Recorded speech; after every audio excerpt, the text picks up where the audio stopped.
আমার বাপ, হায়াত কাজে লাগান, জিন্দগি কাজে লাগান, সময়টা কাজে লাগান। খুদার কসম বাপ, আমিও আপনিও একবারের জন্যই পৃথিবীতে আসছি। এই রাত একবারই আসছে, আর আসবে না। এই দিন একবারই আসছে, আর আসবে না। আজকের 5 ফেব্রুয়ারি 2024 পৃথিবীর ইতিহাসে আর কোনো দিন আসবে না।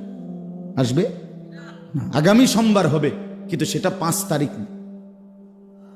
আগামী সোমবার কি 5 ফেব্রুয়ারি 2024? সেটা হইতে পারে 12 ফেব্রুয়ারি। এই একবার তাফসীরের মধ্যে আমরা পড়ছি, ইমাম ইবনু রজব হাম্বলি রহমতুল্লাহ আলাই তার কিতাবের মধ্যে লিখছেন, প্রতিটা দিন, খেয়াল করে শুনেন, প্রত্যেকটা দিন দুনিয়াবাসীকে ডেকে বলে, হে দুনিয়াবাসী, আমি শুধু আজকের জন্যই, একবারের জন্য